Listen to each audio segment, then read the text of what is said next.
So good morning everyone. Assalamu alaikum. I'd like to share with you the 7 Sustainable Development Goals. So I am your friend. I am Brother JoArs Alferez of the Cotabato State University. So as part of the introduction of the United Nations Sustainable Development Summit on 25 of September 2015, the world leaders adopted the 2030 Agenda for Sustainable Development, which includes the set of 17 Sustainable Development Goals, or we call it the SDGs, to end poverty, fight inequality and injustice, and tackle climate change by 2030. So each goal has specific targets to be achieved over the next 15 years.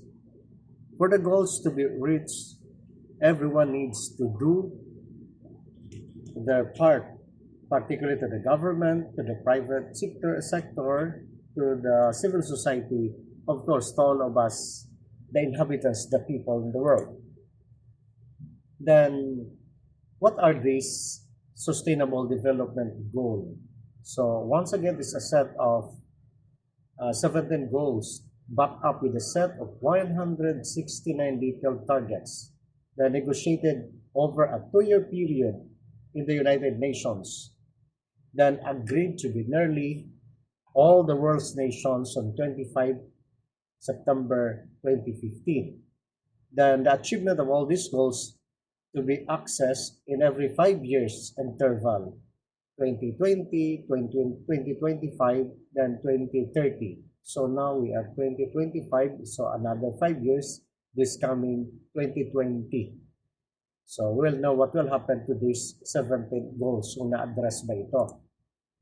Then how are the Sustainable Development Goals different from the Millennium Development Goals? So before, there was a Millennium Development Goals, nagtapos now the Sustainable Development Goals.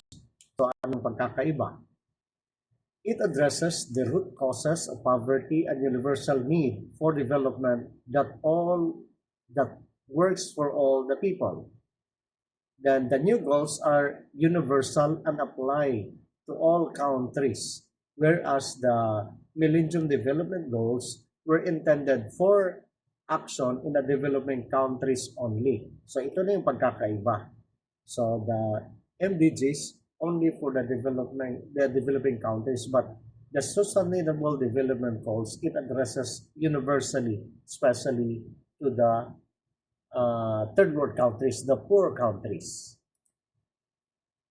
Then a core feature of the SDGs has been the means of implementation, the mobilization of financial resources, as well as the capacity building and the transfer of environmentally sound technologies. Then the new goals recognize that tackling climate change is essential, especially nowadays na nagka-problema talaga tayo. Hindi na alam ng ating kalikasan kung ano nang nangyayari sa kanyang nature in itself. Then tackling the climate change is essential for the sustainable development and as well as this poverty eradication. SDG 13 aims to promote urgent action to combat climate change and its impacts. So these are the 17 development goals. Number 1, no poverty. Second, zero hunger. Third, good health and well-being. Fourth, the quality education. The fifth, the gender equality. 6, clean water and sanitation. 7, affordable and clean energy. 8, the decent work and economic growth. Then 9, industry, innovation and infrastructure. Then number 10, reduce inequalities. 11, sustainable cities and communities. 12, responsible consumption and production. 13, climate action. 14, life below the water. Then the 16, life on land. No, that's the 15. Then the 16, peace, justice, and strong institutions. And the number 17 is the partnership for the goals. So these are the 17 development goals. Now, there are areas of critical importance when we talk about SDGs. So the sustainable development. We all know that the definition of what is sustainable development. It is, yes, ang alam ninyo, meeting the needs of the present generation without compromising the needs of the future generation. So it focuses on the 5 areas: the people, the planet, prosperity, peace, and partnership. So when we talk about the people, sinasabi yan, end poverty and hunger in all forms and ensure dignity and equality. That's all about the people. Okay? Kaya nga maganda itong is Sustainable Development Goals kasi it's universal compared to the Millennium Development Goal. Then prosperity, ensure prosperous and fulfilling lives in harmony with nature.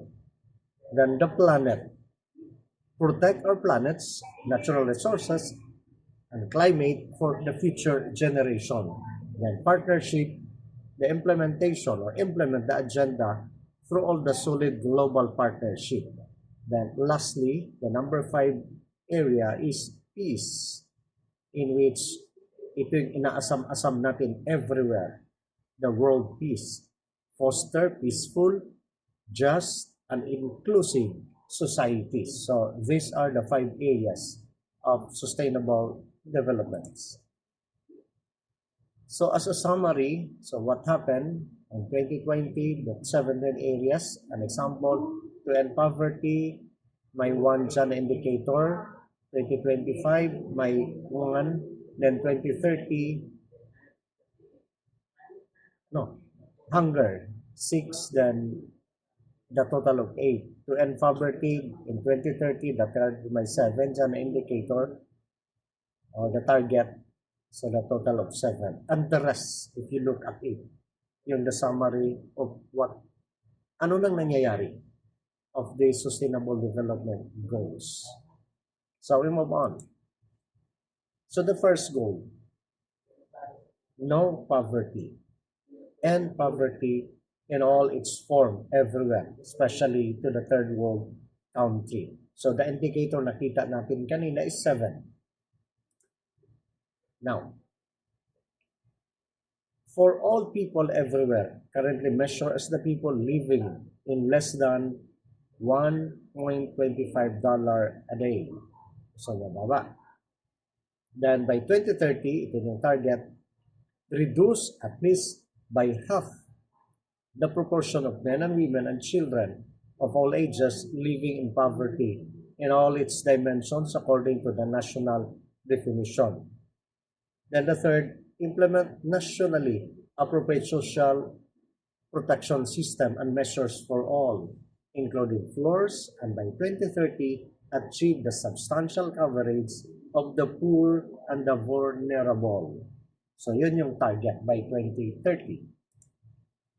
Then the fourth, by 2030, in ending the poverty, ensure all that men and women, in a particular the poor and the vulnerable, have equal rights of economic resources, as well as the access to the basic resources, ownership and control over the land and other forms of property, inheritance, natural resources, appropriate new technology, financial services, including the microfinance. Then the fifth is by 2030, build a resilience of the poor and those in vulnerable situation and reduce their exposure and vulnerability to climate-related extreme events and other economic, social, environmental shocks and the disasters. So yun yung target. Then in addition, ensure the significant mobilization resources from the variety of resources, including through enhanced development cooperation, then provide adequate and predictable means for developing countries, in particular the least developed countries. So talking about the third world countries, the poor countries, to implement the programs and policies to end poverty. Then the next, create a sound policy frameworks at national, regional, and international levels based on the true poor and gender-sensitive development strategies to support accelerated investment in poverty eradication actions. So that's all about in the goal number 1, no poverty. Then the second goal with the indicator of 8, to end hunger, achieve food security, and improve nutrition and promote sustainable agriculture. May problema ba tayo sa Pilipinas? Mayroon din. Kasi ang mga agricultural land natin, ginawa ng housing, ano pa, ginawang golf course, etc. etc. So may problema. Sana matugunan ito. So, in zero hunger, the target by 2030, in a particular the poor and people in vulnerable situation, including the infants, with safe, nutritious, and sufficient food all the year. Then by 2030, end all forms of malnutrition, including achieving by 2025 the internationally agreed targets on stunting and wasting in children under 5 years old of age, and address the nutritional needs of adolescents, girls, pregnant and lactating women, and older persons. So yon ang target. The next is by 2030, double the agricultural productivity and incomes of small-scale food producers, in particular women, the IPs, the family farmers, pastoralists, fishers, and including through secure and equal access to land and other productive resources and inputs, knowledge, financial services, markets, and opportunities for value addition and the non-farm employment. So yun yung target. Then another is by 2030, ensure sustainable food production systems and implement resilient agriculture practices that increase productivity and production, that help maintain the ecosystem, that strengthen the capacity for adaptation to climate change, extreme weather, drought, flooding, other disasters, and that progressively improve land and soil equality. So trabaho ito ng mga agriculturists na tulungan, especially yung mga tao na nasa farm. And maintain the genetic diversity of seeds, cultivated plants and farm and domesticated animals and the related wild species, including through soundly managed and diversified seed and plants banks at the national, regional, international levels, and promote access to and fair, equitable sharing of benefits arising from utilization of genetic resources and associated the traditional knowledge as internationally agreed. So yun yung napagkasunduan. Then the next, increase investment, including through the enhanced international cooperation in rural infrastructures, agricultural research and extension services, technology development, and plant the livestock genes banks to enhance agricultural productive capacity in developing countries, in particular the lesser developed countries. Then correct and prevent the trade restrictions and distortions in the world agricultural markets, including by the parallel elimination of all forms of agricultural exports, subsidies on all export measures with equivalent effect, in accordance with the mandate of the Doha Development Round.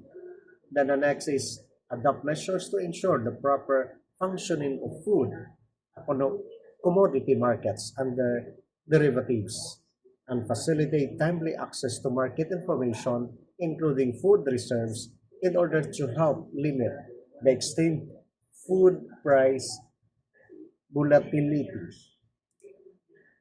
So the third the third goals, which is ensure healthy lives and promote well-being for all ages with the indicators of 13 na nakita natin kanina sa summary. So by 2030, reduce the global maternal mortality ratio to less than 70%, 70 per 1,000 live births. Then by 2030, end preventable deaths of newborns and their children under 5 years of age, with all the countries aiming to reduce neonatal mortality to at least as low as 12% per 1,000. 12 per 1,000 live births and under 5 mortality to at least as low as 25 per 1,000 live birth. Then by 2030, the end of the pandemic of AIDS, tuberculosis, malaria, and neglected tropical diseases, combat hepatitis, and waterborne diseases, and others. Then by 2030, reduce by 1/3 premature mortality from the non-communicable diseases through prevention and treatment, and promote mental health and well-being. The next is strengthen the prevention and treatment of substance abuse, including narcotic drug abuse and the harmful use of the alcohol. Then the next, yung napag-usapan, half of the number of the global deaths and the injuries from the road traffic accidents. So yun din yun. Then by 2030, ensure the universal access to sexual and reproductive health care services, including for the family planning, information education, and the integration of the productive health into a national strategies and programs. The next is achieve universal health coverage, including financial risk protection, access to quality essential health care services, and the access to safe, effective, quality, and affordable essential medicines and vaccines for all. And by 2030, to have good health and well-being, substantially reduce the number of deaths and illnesses from hazardous chemicals and air, water, and soil pollution and contamination. Then strengthen implementation of the framework convention on the tobacco control in all countries as appropriate. Then support research and development of vaccines and medicines for the communicable and non-communicable diseases that primarily affect developing countries. Then provide access affordable essential medicines and vaccines in accordance with the Doha Declaration, which affirms the right of developing countries to use the full provision and TRIPS agreement regarding flexibilities to protect public health and in particular provide access to medicines for all. In addition, increase substantially health financing and recruitment, development and training and retention of the health work in the developing countries, especially the LDCs or the small island developing states. Then strengthen the capacity of all countries, particularly developing countries, for early warning, risk reduction, and the management of the national and global health risk. So number 4, quality education, which is ensure inclusive and equitable quality education and promote lifelong learning opportunities for all. That's why here in our country, the Philippines, education is free. So kaya nga wala nang puwang na walang pinag-aralan ng mga tao, especially young people in our country because of this.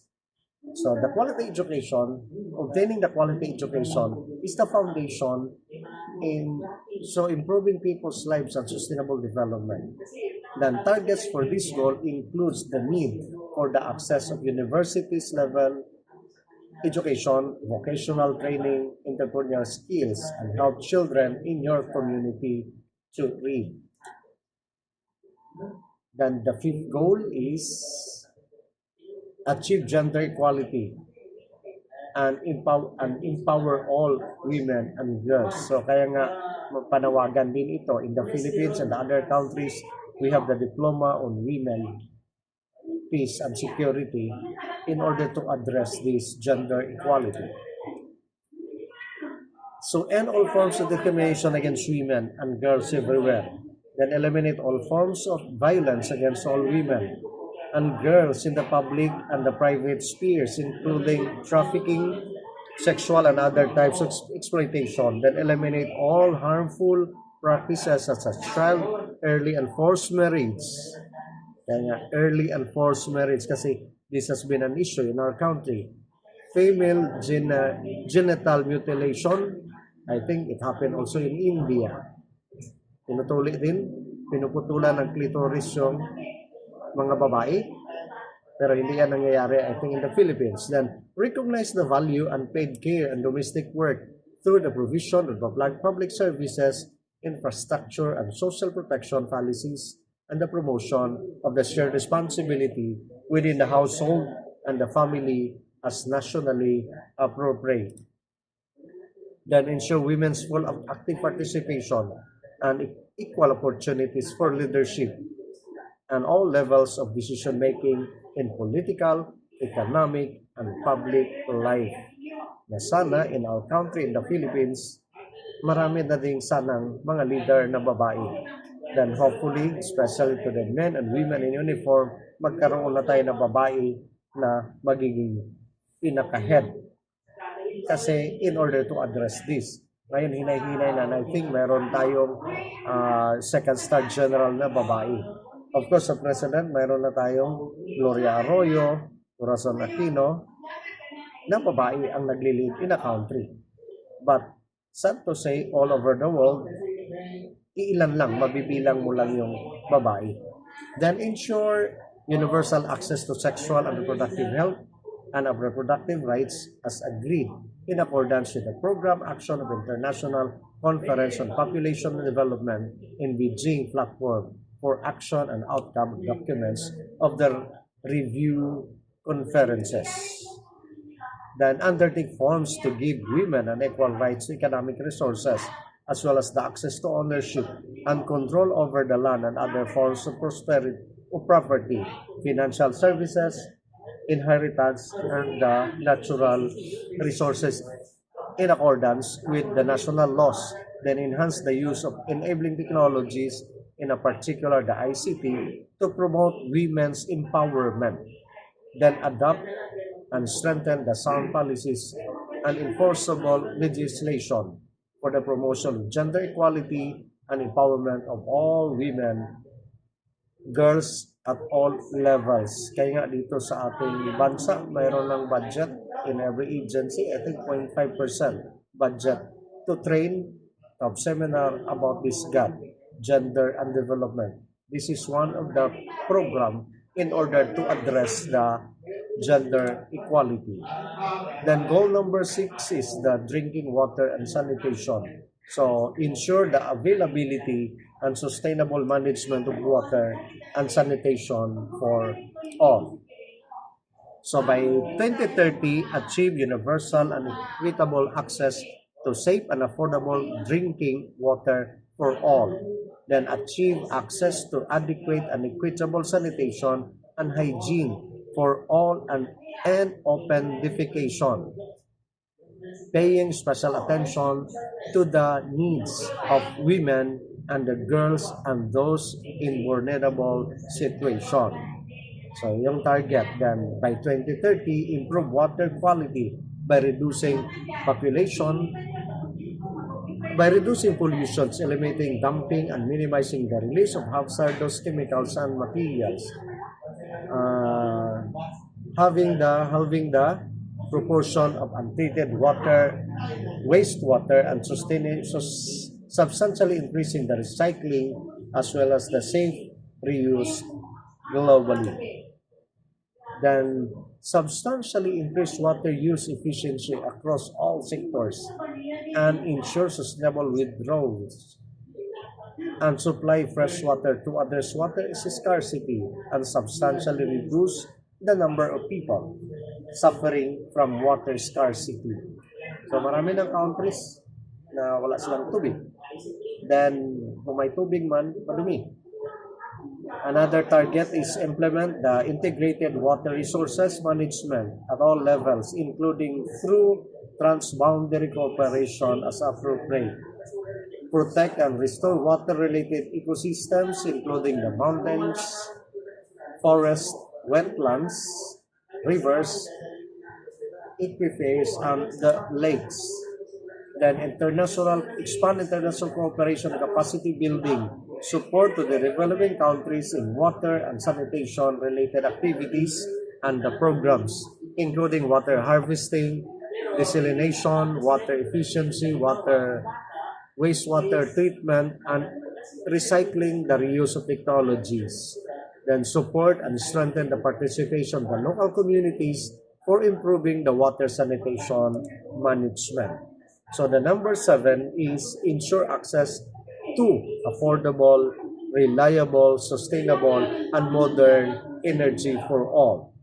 So energy is central to nearly every major challenge and opportunities. About 1.3 billion people globally have no access of electricity, especially in the rural areas. Then the target for this goal emphasize a conversion to a renewable resources and a dramatic improvement in efficiency everywhere. Then the use of energy-efficient light bulbs or appliances.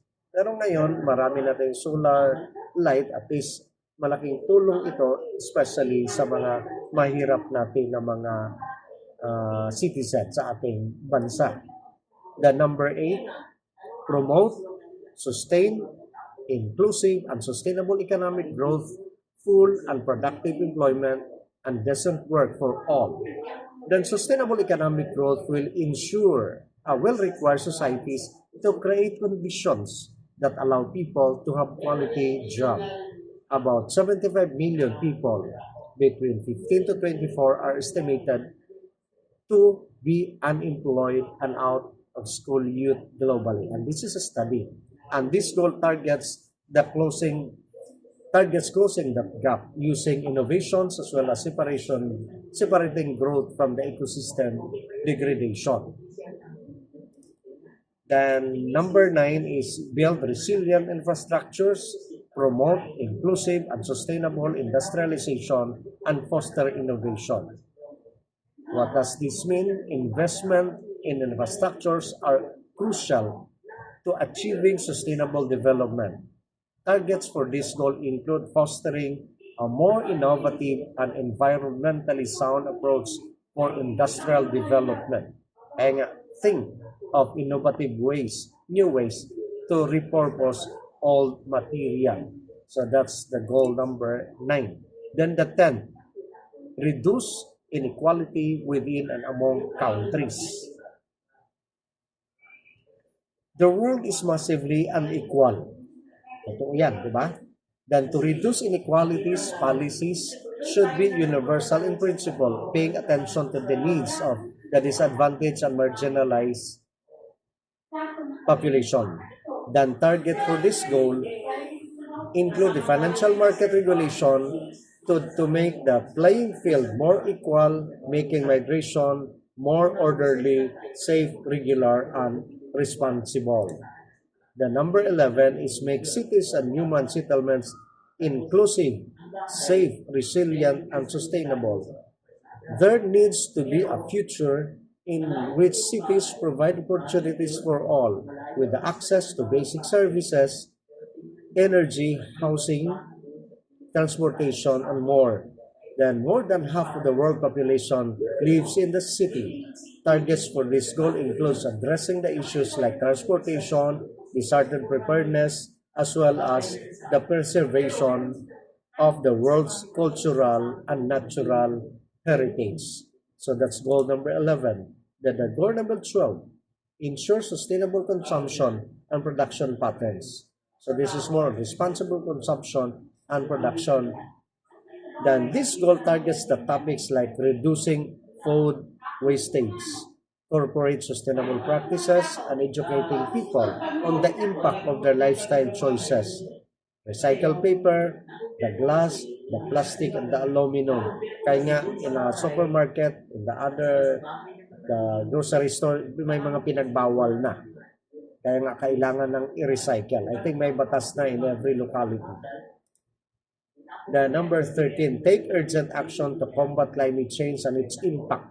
Kasi nowadays, this is really a problem all over the world. Climate change is a global challenge that affects everyone, everywhere. This goal has an asterisk as it references the Paris Agreement of December 2015, which guides nations to jointly commit to limiting global warming, not to more than 2 degrees Celsius. Educate young people on climate change to put them on the sustainable path early. So yun yung trabaho nating lahat, especially tayo na nakapag-aral. Tulungan din yung nangangailangan at educate those people to combat this climate change. Sinisira natin, so kailangan natin i-repair din kasi issue talaga ito. At kung hindi ito matugunan, malaking problema in the future, especially yung the next generation, mga kaapu-apuhan din natin. The number 14, conserve and sustainably use the oceans, the seas, the marine resources for a sustainable development. Careful management of these essential global resources is a key features of the sustainable future. The world's oceans are overfished, underprotected, and stressed from the climate change and population. Kaya nga ngayon, wala na rin mga isda kahit na saan na napunta ang ating mga fishermen. Then the target for this goal include research and learning to find out more about what lies beneath the ocean so as to better save them. Then avoid plastic bags to keep the ocean safe and clean. Kaya nga maganda rin dito sa Pilipinas during the time sa nakakulong na presidente sa ICC, malaking tulong yung ginawa niya sa Boracay, pinalinisan. Okay? The number 15, protect and restore and promote sustainable use of terrestrial ecosystem. So, the life on the land. Sustainably manage the forest, combat desertification, halt and remove land degradation, halt diversity loss. So, yun yung tulungan natin. Then this goal targets halting the threat to living ecosystems and the biodiversity on land. Plant tree, help protect the environment. So yun. Kaya nga tayo may programa. I have been teaching sa NSTP, na university. Sige kami, tree planting. But the problem, pagbalik namin, walang nabubuhay. Dapat tree planting, dapat may tree growing. Alagaan yung itinanim para malaking tulong ito on the life of the land. Kung may kahoy, the other creatures namumugad doon, especially ang mga ibon, so malaking tulong ito sa kanila. Hindi lang ibon, of course, tayong mga tao. Kasi there is life on that tree. Okay? The number 17, promote peaceful and inclusive societies for a sustainable development. Then access to justice for all and building effective, accountable institutions at all levels. Then targets for this goal include reduction of violence and to torture, reduction of corruption, as well as the creation of institutions and governments that work for everyone. Use the right to elect the leaders in our country, in your country, and the local community. Kaya nga sa atin, timing na palapit na ang eleksyon. Ngayon is a campaign period. So nasa ating mga kamay. Pero pag nagpapabayad tayo in our vote, that's really the big problem. Okay, para na sistema na. Pero pwede nating baguhin. It should start sa ating mga kamay, mga kapatid, para matulungan natin itong sustainable development to promote peaceful and inclusive societies.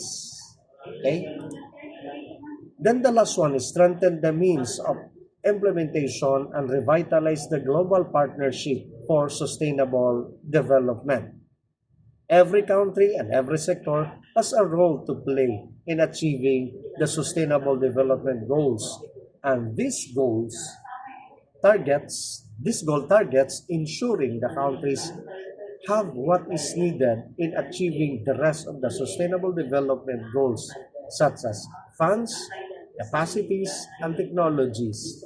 Then the goals emphasizes the need for partnership and collaboration. So kaya nga magtulong-tulungan tayo, partnership within our localities, national, local, of course, partnership to the universal, to the global.